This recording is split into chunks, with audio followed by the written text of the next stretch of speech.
shacabka magaalada Beledweyne ee xarunta gobolka Hiiraan ayaa bilaabay in qaarkood ay u barakaan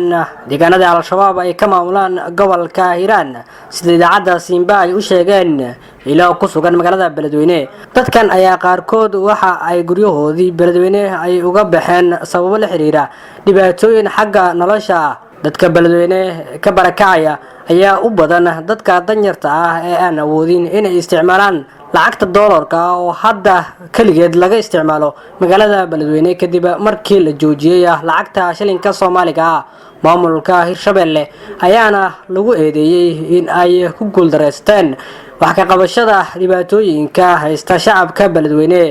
nabadoona Aweys Nuuno oo kamid ah waxgaradka gobolka Hiiraan ayaa idaacada Simba magaalada Muqdisho u sheegay in Beledweyne oo ka socdo baraka ay sameynayaan dadka shacabka oo u dul qaadan waayay dhibaatooyinka dhanka lacagta ah ee ka jirta magaaladaasi. nabadoonka ayaa sidoo kale waxa uu sheegay in dadka shacabka ay magaalada Beledweyne ee walaac xoogan ka qabaan xaaladan aan dhamaadka lahayn ee ka jirta magaalada Beledweyne. أولا أنا قد كمحلة ثانيا إذا عدن يقاف شعب وشقيد شغالة هذه هي سيدا وحيرو حواء لدى شعب بندتوه ومحد إلينا أدر معنا قبل كان أقول والله وإسكا امتحانية هي ومعجزة إسكا هاي ستة الله نجبت بادية دغالة إيو مرة فتها دعاني مرة دغالة دعان مرة رئيس دعان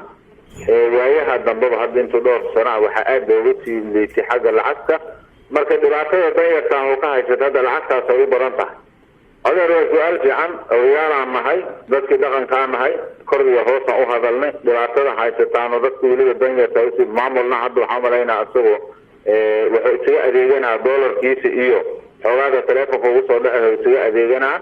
marka baahida hadda bulshada hoos dadkaanu danta yar ay dareemayaan inuu soo dareemina macquul ah dadku u dhaarteen waa ayaga waxaad una soo kordhiyeen wanaagana lama arko oo xagga dadkaas noloshooda ay ku liidata xaggeeda ah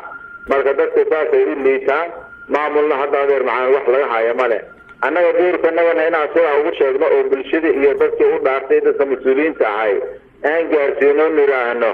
wareegta mas'uuliyiinta waxaana dhigta jira waxaan wax laga qabtaa niraahno dadka doorkooda annaga markaas taana xad u jirnaa oo hadalna dhibaatada shacabka. ganacsatada magaalada Beledweyne ayaa bilo ka hor waxa ay joojiyeen isticmaalka lacagta shilinka Soomaaliga taasi oo dhibaatooyin xoogan u horseeday dadka shacabka ee ku dhaqan magaalada Beledweyne ee gobolka Hiiraan.